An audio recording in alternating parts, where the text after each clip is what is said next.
आप सभी को मेरा नमस्कार। यह उपन्यास आपके नेट सेट के लिए बहुत ही उपयोगी है, तो चलिए हम इसे प्रारंभ करते हैं। पास निपुणिका आंगन के बाहर मेरी प्रतीक्षा कर रही थी।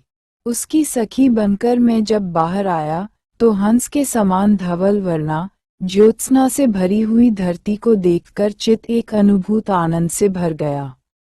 मैंने सोचा कि जब भगवान त्रिलोचन के उत्तमांग में झरने वाली गंगा की धारा समुद्र को भर रही होगी, तो कुछ ऐसी ही शोभा उस समय भी हुई होगी। चंद्रमा निश्चय ही देर से आकाश पर विचर रहा था। उदयकाल में जो एक लालिमा रहा करनी है, उसका कहीं कोई चिन्ह नहीं रह गया था। इंद्र का ऐरावत गज जब स्वर्णमदाकिनी में अवगाहन करके निकलता होगा, तो उसके श्वेत कुंभ स्थल पर से सिंदूर धुल जाने के बाद ऐसी ही शोभा होती होगी। सारा आकाश चांदनी से इम प्रकार भर गया था, जैसे किसी अज्ञात शिल्पी के सुधा विलेपन चूर्ण का भांडार ही उलट गया हो। ताराओं का टिमटिमाना देखकर मुझे ऐसा लगा कि वे झीम रही है और जिस किसी क्षण लुढ़क कर सो पड़ेगी। मृदु मंद सांध्य समीर ने ग्रह घेनुओं पर अपना प्रभाव डाल दिया था, क्योंकि उसके स्पर्श से इन जीवों में एक अलस निद्रा का भाव आ गया था। उनके रोमथन व्यस्त पागुर में लगे हुए जबड़े धीरे धीरे शिथिल हो रहे थे और आंखों की बरौनियां जुड़ती जा रही थीं। मुझे सबसे दयनीय चंद्रमा में का वह मृग लगा। ऐसा जान पड़ता था कि वह अभागा प्यास का मारा इस अमृत सरोवर में आया था और अब अमृत पंख में धंसा हुआ कर्तव्यमूल बना जबदा सा खड़ा था। क्षण भर के लिए मेरे मन में आया कि क्या मैं भी किसी अमृत पंख में धंसने जा रहा हूँ, परंतु अब सोचना बेकार था। निपुणिका के एक इशारे पर मैं अनुचरी की भांति उसने पीछे हो लिया। न जाने क्यों मुझे ऐसा लग रहा था कि नीचे से ऊपर तक सारी प्रकृति में एक अवश अवसाद की जड़िमा छाई हुई है। निपुणिका ने अत्यंत संक्षेप में मुझे मेरा कर्तव्य बताया था। उसने अपने पक्ष के औचित्य स्थापन की परवाह बिल्कुल न की। उसकी बातचीत में मेरी अवज्ञा कहीं भी प्रकट नहीं हुई, पर इतना तो मुझे शुरू से अंत तक लगा कि वह मुझे इस कार्य साधन में निमित्त मात्र मानती है। उसके असली सहायक तो महावरा है। उसके संकल्प की सच्चाई का प्रमाण उसकी बड़ी बड़ी अश्रुपूर्ण आंखें थीं। मुझे उसने बताया था कि छोटा राजकुल प्रतापी मौखरखारियों का अंतिम चिन्ह है। जब से महाराजाधिराज श्री हर्षवर्धन ने अपने बहनोई का राज्य भी अपनी ही छत्रछाया में ले लिया है, तब से उक्त बहनोई के एक दूर के संबंधी को जो मौखरी सिंहासन का उत्तराधिकारी हो सकता था, इस नगर में आश्रय मिला है। इधर की जनता में अब भी मौखरी वंश के प्रति प्रचल सम्मान भाव वर्तमान है। मौखरी वंश का ये संबंधी थोड़े ही दिनों से स्थानवीश्वर में रह रहा है। इसके अंतःपुर को ही यहाँ छोटा राजकुल कहा जाता है। निपुणिका ने इस छोटे राजकुल के विभव को जरा विस्तारपूर्वक है समझाया और फिर वहाँ की कलंक वार्ता को भी उसी विस्तार के साथ व्यक्त किया। कान्यकुब्ज की रक्षणशील जनता में मौखारियों के प्रति आदर और संभ्रम का भाव है। चतुर महाराज हर्षवर्धन इस बात को जानते हैं। इसीलिए मौखरी वंश का ये दावेदार स्थानवीश्वर में महाराज कहकर ही रक्षणशील जनता में मौखारियों के प्रति आदर और संभ्रम का भाव है। चतुर महाराज हर्षवर्धन इस बात को जानते हैं। इसीलिए मौखरी वंश का ये दावेदार स्थानवीश्वर में महाराज कहकर ही पुकारा जाता है। उसे कोई अधिकार नहीं दिया गया है, पर संपत्ति दी गई है। इसीलिए उसमें एक अनुत्तरदायी भोग लिप्सा बढ़ गई है, जो अब अत्यंत अनाचार का रूप धारण कर चुकी है। महाराजाधिराज को ये बात मालूम है, पर जनता में अब भी मौखरीवंश का मान है। इसीलिए साहसपूर्वक इस छोटे महाराज को हटा नहीं सकते। इसी छोटे महाराज के घर में आज 1 महीने से एक अत्यंत साध्वी राजकुमारी उसकी इच्छा के विरुद्ध आबद्ध है। निपुणिका ने यद्यपि यह कहानी बहुत संक्षेप में बताई, पर उस राजबाला की बात आते ही वह अपने को रोक नहीं सकी। उसने उसकी एक एक क्रिया का विस्तार पूर्वक उल्लेख किया और अंत में डब्बाई आंखों में कहा, भट्ट, वह अशोक वन की सीता है, तुम उसका उद्धार करके अपना जीवन सार्थक करो। जीवन सार्थक करने का साधन निपुणिका ने स्वयं दे दिया था। वह एक छोटा सा विषदिग्ध लुक था, जो कंचुकी में आसानी से छिपाया जा सकता था। इसे देते समय उसने जरा हंसकर कहा था, इसकी कोई आवश्यकता नहीं होगी, भट्ट, पर रख लेने में हर्ज ही क्या है। मैं समझ गया, प्राण लेना या देना जरूरी नहीं है, पर लेना या देना पड़ ही जाए, तो नुकसान क्या है। मैंने निपुणिका की ओर हंसकर देखा, वह भी हंसने लगी। हम दोनों चुपचाप चले जा रहे थे। मैं स्त्री वेश में मानो कुछ बदल गया था, क्योंकि एक अकारण भीरुता रह रहकर मुझे सचेत कर देती थी।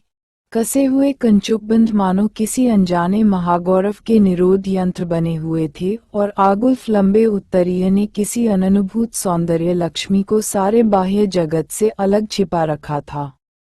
राजमार्ग शांत ही था, केवल दूर से किसी अविपुल जन समारोह की ध्वनि सुनाई दे रही थी। निर्माणका ने घूमकर मेरी ओर देखा और हंसकर पुकारा, सुदक्षिणे। मैं जरा चौंककर उसकी ओर देखने लगा। दक्ष भट्ट का ये सुकुमार संस्करण प्रथम संबोधन में ही स्पष्ट हो गया। मैंने जरा मुस्कुराकर क्षीण स्वर में उत्तर दिया, हला निपुणिके। निपुणिका की आंखें आनंदातिरेक से विकच पुंडरीक के समान खिल गई। स्मेयमान, मुस्काते हुए, मुखमंडल के मृत्यु संभार के कारण ग्रावा ईषद वक्र हो गई और उसने उल्लास गदगद स्वर में साधुवाद दिया, अभिनय उत्तम कोटि का हुआ है। मैंने संकोच और ब्रीड़ा की हंसी है। मैं इन बातों में सिद्धहस्त था। निपुणिका इस प्रकार चलने लगी, जैसे उड़ रही हो। बोली, ये ध्वनि मदनोद्यान से आ रही है, सुदक्षिणा। आज चैत्र शुक्ल त्रयोदशी है। आज मदन पूजा का दिन है। आज कुमारियों ने व्रत किया होगा, कामदेव की पूजा की होगी और वरदान में अपने अभिंषित वरों को मांग लिया होगा। कान्यकुब्ज में यह उत्सव बड़े आडंबर के साथ मनाया जाता है। आज मदनोद्यान में कुमारियों ने फूटन चुने होंगे, हार गूंथ होंगे, केनकुम और अबीर का तिलक लगाया होगा और लाक्षारस से भूलचपत्र पर अपने प्रपने अभिलाषित वरों की प्रतिमा बनाकर चुपके से भगवान कुसुम सायक को भेंट किया होगा। आज अंतःपुर में बड़ा धूमधाम होगा। अशोक में दोहद उत्पन्न करने के लिए अंतःपुरिकाएं प्रमोद वन में चली गई होंगी। वहां आज मदिरा और मृदा का उत्सव चल रहा होगा। भट्ट, नहीं सुदक्षिणे, आज युवतियों के आनंद केली का उत्सव है। उस राजबाला के उद्धार का इससे अधिक उपयुक्त अवसर दूसरा न मिलेगा। तुम्हारे अंदर कुछ झिझक देख रही हूँ। ना हला, ये झिझक ठीक नहीं है। मैं चुप सुनता रहा। झिझक तो मेरे अंदर नहीं थी, पर यह संशय जरूर था कि पहचान लिया जाऊंगा। जरा क्षीण कंठ से मैंने अभिनय सा करते हुए कहा, हला, लज्जा तो तरुणियों का स्वाभाविक अलंकार है। निपुणिका ने रस लेते हुए कहा, होने दो ना, पर उसे अस्वाभाविक बनाना तो ठीक नहीं। लज्जा संकोच को दूर रख। आज तरुणियों के नहीं हला, आज उन्मत्त विलास की तिथि है। मैं समझ गया। जहां से संशय था, वहां आज उन्माद होगा। चंद्रमा अब धीरे धीरे ऊपर आ गया था। जो कुछ अंधकार है, उसे दूर कर देने को कृत संकल्प था। हम राजकुल के द्वारदेश पर गिरा गए। निपुणिका ने बार बार छोटे राजकुल की बात बताई थी। मुझे उस समय राजकुल की अपेक्षा छोटा शब्द ही ज्यादा मुखर जान पड़ा था। इसीलिए मैंने मन ही मन एक छोटे अंतःपुर की कल्पना की थी। पर द्वार पर आते ही मुझे अपनी धारणा बदल देनी पड़ी। द्वार पर विस्तीर्ण राजकुल की वृक्ष वाटिका दूर तक फैली हुई दिखाई दे रही थी। बाहर की ओर अशोक, पुन्नाग, अरिष्ट, शिरीष आदि के छायादार वृक्ष लगे हुए थे। उनकी नील सघन पत्र राशि पर ज्योत्सना बिछला रही थी। मेरे सामने लोहागल युक्त विराट कपाट और सशस्त्र रक्षक न होते, ता मैंने उस चांदनी रात में इस विशाल राजकुल को एक घना जंगल हो समझा होता। उस समय मुझे ठीक मालूम नहीं हो सका कि इस राजकुल का वह प्रकोष्ठ किधर है। केवल एक बंकिम मार्ग से निकल जाने के कारण इतना ही अनुमान कर सका कि दाहिनी ओर पुरुषों का वह प्रकोष्ठ आगा। द्वारी निपुणिका को पहचानता था, हमारे भीतर जाने में कोई बाधा नहीं हुई। निपुणिका ने जरा हंस के द्वारा को तांबूल बीटिका देते हुए कहा, नाग, क्या खबर है? नाग ने हंसते हुए कहा, हुड़दंग है, खबर क्या है? हम दोनों भांतर चले गए। वाटिका की बांथियां पर्याप्त चौड़ी थीं, पर दोनों ओर के सघन वृक्षों की छाया के कारण अंधकार दिखता था। थोड़ा चक्कर काटकर हम अंतःपुर के द्वार पर आए। वहां द्वार के एक पार्श्व में एक द्वार रक्षिणी स्त्रो बैठी हुई थी। उसके हाथ में एक नंगी तलवार थी और बाईं ओर एक क्षुद्र कृपाण कोशबद्ध अवस्था में झूल रहा था। वह स्त्री बहुत मजबूत तो नहीं थी, पर उसका वेश देखकर मुझे ऐसा लगा मानो विषधरों से लिपटी हुई कोई चंदन लता हो। क्षण भर के लिए मेरा कलेजा धड़क उठा, पर जरा समीप जाते ही रहस्य खुल गया। कठोर वेश ने उसकी स्वाभाविक कोमलता को और भी निखार दिया था। यद्यपि उसका रंग काला था, पर एक मोहक दोपटी उससे साफ झलक जाती थी। वह एक जीवित नीलमणि की सुकुमार पुतलिका ही जान पड़ती थी। वैसे उसका सारा शरीर आगुल्फ लंबे नील कंचुक से ढंका हुआ था और मस्तक पर लान उत्तरीय बंधा हुआ था, पर इससे उसकी शोभा में लेश मात्र भा कमी नहीं आई थी। अधिकतु वह संध्या समय की लाल सूर्य किरणों द्वारा श्राच्छादित नील कमल की वनस्थली की भांति अधिक रमणीय हो गई थी। धवल वर्णा ज्योत्सना एक और वृक्ष वाटिका की घन चिक्कन नीलिमा को उज्ज्वलित कर रही थी और दूसरी ओर इमद्वार वृक्षिणी के कान में के दंतपत्र उसके चिक्कन कपोल मंडल को उद्भासित कर रहे थे। उसके पैरों में लगा हुआ घन अलक्तक रस महावर दूर से ही दिख रहा था और क्षण भर के लिए मैं सोचने लगा कि क्या तुरंत ही महिषासुर की छाती पर नृत्य करके कराल कृपाण धारणी महादुर्गा तो नहीं आ गई है। उसका भीषण मनोहर रूप मुझे शंकित की अपेक्षा आनंदित अधिक कर रहा था। फिर भी शंका तो मन में थी ही। मैंने उत्तरीय को सीमेंट के बहुत नीचे सरका लिया और चकित मृगी के अभिनय के साथ निपुणिका के पीछे छिप गया। वस्तुतः वह पिए हुई थी, यद्यपि उसके रूप की मनोहारिता और मलिनता ने मुझे भगवान त्रिलोचन की नयनाग्नि से भस्मीभूत मदन देवता के धूम से मलिन रति की याद दिला दी थी, पर उसकी आंखों के लाल कोए और अलस जड़ भ्रलताएं बता रही थी कि उन पर मदिरा ने पूरा प्रभाव डाल दिया है। उसने एक बार कुछ स्वलित वाणी में निपुणिका से पूछा और फिर शिथिल भाव से पढ़ रही। फिर तो हम दोनों असली अंतःपुर के भीतर प्रविष्ट हो गए। यहाँ भी कुछ दूर तक बड़े बड़े वृक्ष थे, पर आगे चलकर कुब्जक, मल्लिका, कुंटिक, नवमालिका आदि के गुल्म थे। यथार्थ चांदनी में सब कुछ स्पष्ट नहीं दिखाई देता था, पर गंध में तो स्पष्ट ही पता चल जाता था कि बकुल की वीथी कहाँ है, सिंधुवार की पाली किस ओर है और चंपकों के गुल्म किधर लगे हुए हैं। विविध प्रकार के पुष्पों के सम्मिलित सौरभ से एक प्रकार का उत्सुकी भाव चित्त को पर्याकुल कर रहा था। दूर से मृदंग, काहल और शंख का नाद सुनाई दे रहा था। प्रेक्षा दोलाओं की घंटा ध्वान भी स्पष्ट सुनाई दे रही थी। मैंने बिना बताए ही समझ लिया कि मदनोत्सव अपने पूरे वेग पर है। हम अभी पुष्प गुल्मों की वीथी में होते कि दो परिचारिकाओं को द्विपदी खंड का गान करते अपनी ओर आते देखा। उनके हाथों में ग्राम की मंजरी थी और वे उन्मत्त भाव से नृत्य कर रही थीं। निस्संदेह वे मधुपान से मत्त थीं, क्योंकि वे नारी सुलभ मर्यादा ज्ञान को भूल चुकी थीं। नाचते नाचते उनके केशपाश शिथिल हो गए थे।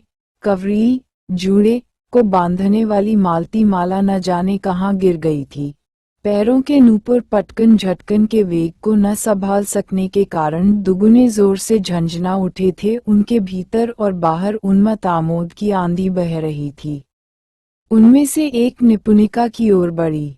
जान पड़ता था उसका नाम भी निपुणिका ही होगा, क्योंकि उसने मित्तिया कहकर निपुणिका को पुकारा था। जरा नजदीक आकर उसने निपुणिका को पुकार कर कहा, मित्तिया, आज तो तेरा ही जय जयकार है।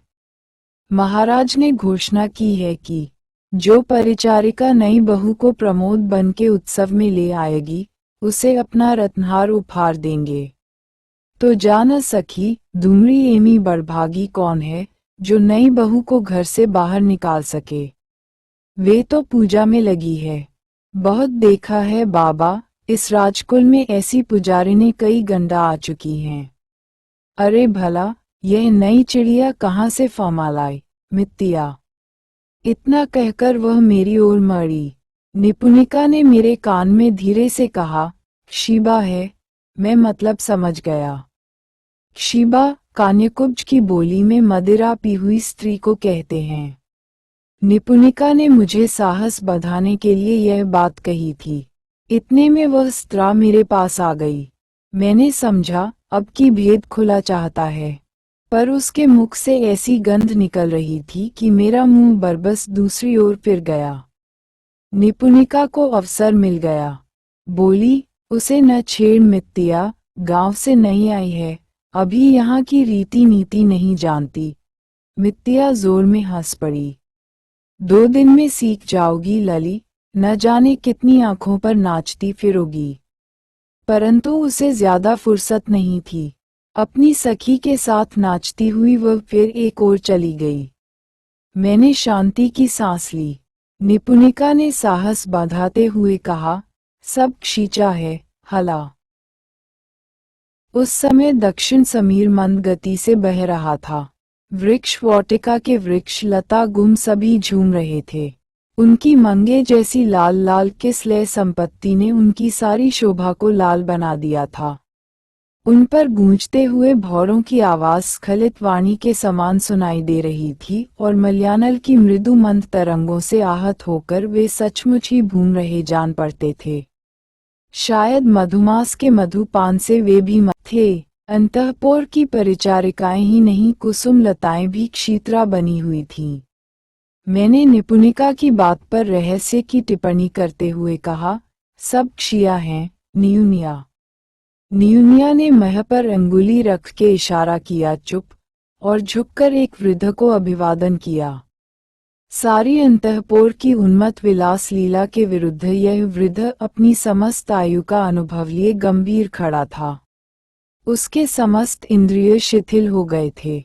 लंबे श्वेत कंचुक से उसका सारा शरीर ढंका हुआ था। सिर पर और कान में के समस्त देशदूत के समान शुक्ल हो गए थे। ये कंचुकी था। इसी को देखकर मुझे चुप होने का इशारा किया गया था। वृद्ध को कुछ कहने का अवसर दिए बिना ही निपुणिका बोल उठी, गांव से नहीं आई है अजय, कोई रीति नीति नहीं जानती। फिर मुझे डांटते हुए कहा, प्रणाम कर सुदक्षिणा, आर्य वाभ्रव्य है, अंतःपुरिकाओं के पिता के समान पूज्य हैं। मैंने धरती पर जानुपात करते हुए प्रणाम किया। वाभ्रव्य से सौभाग्यवती होने का आशीर्वाद पाकर हम दोनों विराट अट्टालिका में धंस गए। जिस नई बहू को प्रमोद वन में ले जाने के लिए छोटे महाराज ने रत्नहार का पुरस्कार घोषित किया था, वह वही राजकन्या थी जिसके उद्धार के लिए मैं अंतःपुर में चोर की भांति घुसा था।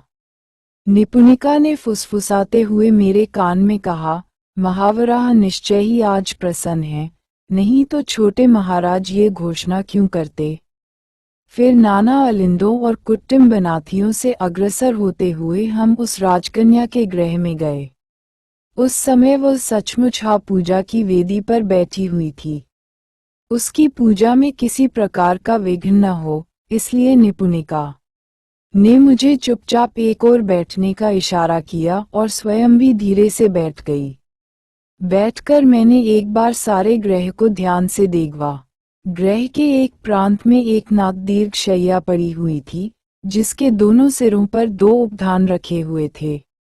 सारी शैया दुग्ध धवल प्रच्छटपट चादर से ढकी हुई थी। शैया के सिरहाने की ओर कूर्च स्थान पर महावराह की एक भावपूर्ण मूर्ति पुष्पमाल्य से विभूषित विराज रही थी। महावराह का विशाल दृष्टा आकाश की ओर इस प्रकार उठा हुआ था, मानो अभी वेगपूर्वक समुद्र से बाहर उठा है। उस पर धरित्री की भीति चकित मूर्ति बहुत ही मनोहारिणी दिख रही थी। महावराह की आंखें ठीक प्रस्फुटित पद्म के समान दिख रही थीं और सारा शरीर उत्पल पत्र के समान घन चिक्कन नील वर्ण का दिख रहा था। वस्तुतः वह सारी मूर्ति एक ही नील प्रस्तर को काटकर बनाई गई थी। मन ही मन मैंने जीवंत नीलाचल के समान स्फुरनित वीर्य महावराह का ध्यान मंत्र पाठ करते हुए प्रणाम किया। इसी महावराह की मूर्ति के नीचे इस अंतःपुर की नई बहू और हमारी अशोक वन की सीता ध्यानस्थ बैठी थी। उसकी बगल में एक वेदिका पर माल्य, चंदन और अनेक प्रकार के उपलेपन रखे हुए थे। एक छोटी सी स्फटिक पीठिका पर सुगंधित सिद्ध करंडक, मोमबत्ती की पिटारी और सौगंधिक पुटिका, इत्रदान रखी हुई थी। जरा दूर हटके एक कांचन पात्र में मातुलू, ग का छाल और पान के अन्यान्य उपकरण रखे हुए थे। शैया के पादाधान की ओर चांदी का पद्मग्रह पीकदन रखा हुआ था। ऊपर दीवार में हाथीदांत की खूंटियों पर लाल कपड़े में लिपटी हुई एक वीणा रखी थी। दूसरी खूंटियां खाली पड़ी थीं, क्योंकि उन पर की विपंची उतरकर पूजाप्रायण राजबाला की गोद में पड़ी हुई थी। दीवार की दूसरी ओर श्वेत पट लगे हुए थे, जो या तो हाथीदांत के होंगे या वैसे ही किसी शुक्र प्रस्तर के बने होंगे। उन पर चित्र फलक, तुलिका और रंग के डिब्बे और भूर्जपत्र पर लिखी हुई एक पुस्तक रखी हुई थी। ये पुस्तक इस देश में प्रचलित पोथियों से कुछ भिन्न थी। उसके पत्रे खुले हुए नहीं थे और पुठे बंधे दिख रहे थे। एक अन्य नागदंत खूंटी पर कुंटक माला बड़ी सुकुमार भंगी में लटकाई गई थी। शायद कुंटक माला का ये गुण कि वह बहुत देर तक सूखती नहीं, उसे यहाँ ले आने में समर्थ हुआ था। गृह में सामान बहुत थोड़े थे, पर वह फिर भी अत्यंत भरा पूरा दिखता था। इसी समय उस राजकन्या ने वीणा बजाना शुरू किया। धीरे धीरे वह अत्यंत तन्मय हो गई। मैंने इस बार स्वाभाविक संकोच छोड़कर इस कमनीयता की मूर्ति की ओर देखा। उसको देखकर अत्यंत पतित व्यक्ति के हृदय में भी भक्ति हुए बिना नहीं रह सकती। उसके सारे शरीर से स्वच्छ कांति प्रवाहित हो रही थी। अत्यंत धवल प्रभा पुंज से उसका शरीर एक प्रकार ढंका हुआ सा ही जान पड़ता था, मानो वह स्फटिक ग्रह में आबद्ध हो, या दुग्ध सलिल में निमग्न हो, या विमल चीनांशुक से समावृत हो, या दर्पण में प्रतिबिंबित हो, या कालीन मेघपुंज में अंतरित चंद्रकला हो। उसकी धवल कांति दर्शक के नयन मार्ग से हृदय में प्रविष्ट होकर समस्त कलुष को धवलित कर देती थी, मानो स्वर्णदाकिनी की धवल धारा समस्त कलुष कालिमा का क्षालन कर रही हो। मेरे मन में बार बार ये प्रश्न उठता रहा कि इतनी पवित्र रूप राशि किस प्रकार इस कलुष धरित्री में संभव हुई। एक निश्चय ही यह धर्म के हृदय से निकली हुई है। मानो विधाता ने शंख से खोदकर, मुक्ता से खींचकर, मृणाल से सांवार कर, चंद किरणों के कूर्चक से प्रक्षालित कर, सुधा चूर्ण से धोकर, जत रस से पोंछकर, कुटज कुंद और सिंधुवार पुष्पों की धवल कांति से सजाकर ही उसका निर्माण किया था। आहा, ये कैसी अपूर्व पवित्रता है! यहाँ क्या मुनियों की ध्यान संपत्ति ही जीभूत होकर वर्तमान है, या रावण के स्पर्श भय से भागी हुई कैलाश पर्वत की शोभा ही स्त्री विग्रह धारण करके विराज रही है, या बलराम की दीप्ति ही उनकी मत्तावस्था में उन्हें छोड़कर भाग आए है, या मंदाकिनी की धारा ने ही यह पवित्र रूप ग्रहण किया है।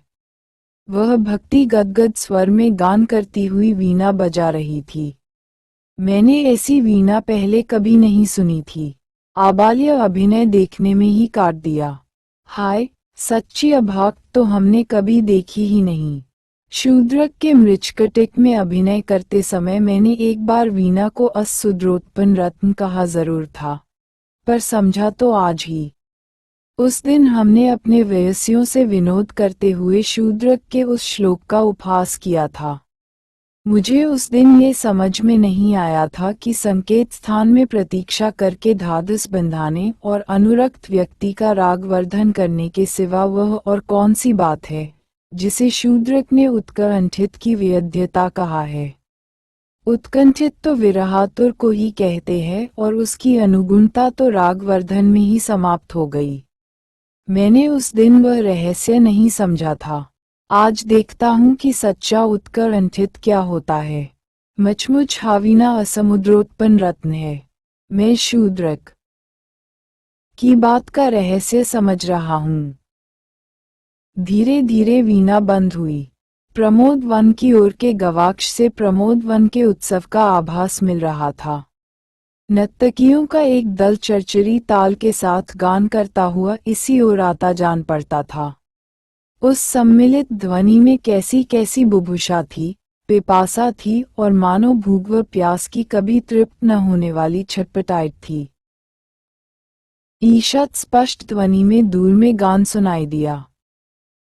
एह प मधुमासो जनस हिश्रश्राय कुनी मित्रुलाई पश्चा बिदि कामो लद्धप्पस्रेही कुसुम्बानेही। और इसी राग रुगण गान की पृष्ठभूमि में हमारी अशोक वन की सीता ने भक्ति कातर वाणी में महावराह की स्तुति की। जलोग्मग्ना सचराचरा धरा विपाणकोटि अखिल विश्वमूर्तिना समुद्धता यन वराहरूपिना स में स्वयंभू भगवान प्रसीदतु। फिर उसने अश्रुपूर्ण नयनों से एक बार महावराह को आर देखा। अत्यंत धीर पद संचार से उसने अपने इष्टदेव की परिक्रमा को और शैया की ओर अग्रसर हुई। शैया पर बैठने के थोड़ी देर बाद तक भी उसकी आंखें भक्ति की मादकता से मुक्त नहीं हुई। कुछ देर बाद हम दोनों की ओर उसने देखा। आहा, दृष्टि में इतना पुत्कारिता भी होती है। मानो वह दृष्टि पुण्य रश्मियों से द्रष्टव्य को उद्भासित कर रही थी, तीर्थवारी धारा से प्लावित कर रही थी, तपस्था से पवित्र बना रही और सत्य के अंतर्निहित ताप से हृदय के अशेष पाप भावों को भस्म कर रही थी। मुझे ऐसा लगा कि वेदों की पवित्र वाणी विग्रहवती होकर मुझे आज ब्राह्मणत्व के वरण योग्य बना रही है। आज मेरी प्रतिज्ञा सफल होगी क्या? निपुणिका ने भक्तिपूर्वक प्रणाम किया और मैंने भी उसी का अनुकरण किया। राजकन्या ने निपुणिका की ओर विश्वासपूर्वक देखा। निपुणिका के लिए वह पार्वती के समान वंदनीय थी और उसके लिए निपुणिका सखी और वेश्या के समान दुख संगिनी। एक बार अपनी बड़ी बड़ी स्नेह मेदुर आंखों से मेरी श्रोर देखा। उस दृष्टि में जिज्ञासा का भाव था। निपुणिका ने आगे जाकर बहुत धीरे धीरे कुछ कहा। उसने मेरे विषय में कुछ गोपन नहीं रखा, क्योंकि एक क्षण में ही राजकन्या के नयनों में लज्जा का भाव उदय हुआ।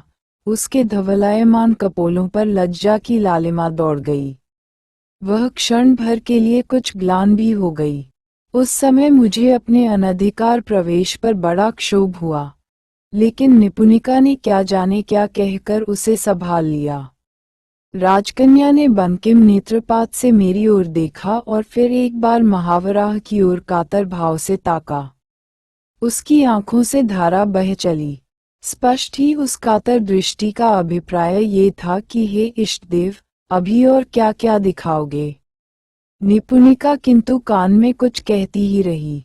एक घड़ी तक मैं ग्लान लज्जित बैठा रहा और वह राजकन्या नाना चिंताओं में डूबी पड़ी रही। फिर वह धीरे धीरे उठी। निपुणिका ने घर के बाहर बैठी हुई चामर धारिणी को पुकार के कहा, हजे, आर्य वाभ्रव्य से कह दे कि नई बहू को प्रमोद वन में चलने को निपुणिका ने राजी कर लिया है। वे आ रही है। चामर वाहिनी को आश्चर्य हुआ। क्षण भर तक वह इसे परी हास समझे रही, पर निपुणिका ने जब दोबारा कहा तो वह उल्लासपूर्वक दौड़ी हुई बाहर निकल गई। ऐसा जान पड़ा कि क्षण भर में ये संवाद समूचे अंतःपुर में व्याप्त हो गया। प्रमोद वन के अन्यान्य बाजे बंद हो गए, केवल मांगल्य शंख रह रहकर बज उठने लगा। आर्य वाभ्रव्य ने व्यस्त भाव से आकर जयनाद किया, भावी महादेवी की जय। हाँ। निपुणिका ने जोर से दोहराते हुए कहा, जय हो। और वह राजकन्या, निपुष्णिका और मैं धीरे धीरे राजभवन से प्रमोद वन की ओर चलने को उद्यत हुए। राजकन्या ने एक बार फिर महावराह को भक्तिपूर्वक देखा, उनके चरणों पर आंखें रगड़ीं और एक खंड वस्त्र उनके चरण तल से खींचकर निपुणिका को दिया। निपुणिका ने चुपचाप मेरी ओर उसे सरकाया और कहा, संभाल कर रख लो। महावराह के उस प्रसाद को मैंने बड़े यल से संभाला। प्रमोद वन के प्रवेश द्वार पर जब हम तीनों पहुंचे, तो राजकुल की परिचारिकाओं की एक मंडली आनंद कोलाहल के साथ आती दिखाई दी। वे बारंबार भावी महादेवी की जय हो कहकर उल्लास प्रकट कर रही थीं। उनका वेश अस्त व्यस्त था और वाणी स्वलित खंजित। भावी महादेवी के गंभीर मुखमंडल पर भाव परिवर्तन का कोई चिन्ह नहीं था। वह मेरी ओर एक बार देखकर रुक गई। निपुणिका से जनांतिक में उसने कुछ कहा, पर इतने जोर से बोली कि मुझे सुनने में कोई बाधा नहीं हुई। वस्तुतः मुझे सुनाना ही उसे अभीष्ट था। बोली, निपुणिका, अंतःपुर की मर्यादा भंग नहीं होनी चाहिए। कुमारियों और परिचारिकाओं का व्यवहार आज असंयत है। फिर मेरी ओर घूमकर धीरे से बोली, भद्र, तुम हमारे अकारण बंधु हो, बुरा न मानना। अंतःपुर की एक मर्यादा होती है। मैं समझ गया। मैंने हाथ जोड़कर ग्रीवा झुकाकर बिना बोले ही उत्तर दे दिया कि उनकी प्रत्येक आज्ञा मुझे शिरोधार्य है। निपुणिका बड़ी चतुर स्त्री थी। वह तत्क्षण लौटकर आर्य वाभ्रव्य के पास चली गई और उन्हें साथ लेकर लौट आई। मैं कुछ समझ नहीं सका। आर्य वाभ्रव्य ने परिचारिकाओं की मुखिया को बुला के कहा, भावी महादेवी आज अपनी इन 2 सहचरियों के साथ ही प्रमोद वन का भ्रमण करना चाहती हैं। उनका आदेश है कि उनके किसी कार्य में तुम लोग अंतराय न बनो। परिचारिकाओं ने संभ्रम के साथ सुना और एक स्वर से, भावी महादेवी की जय हो कहकर दूसरी ओर चली गई। भावी महादेवी प्रमोद वन के बाहर से घूमती हुई वृक्ष वाटिका की ओर चल दी। वाटिका के बीचों बीच एक विशाल वापी थी। सारी वापी कुमुद कलहारों से परिपूर्ण थी।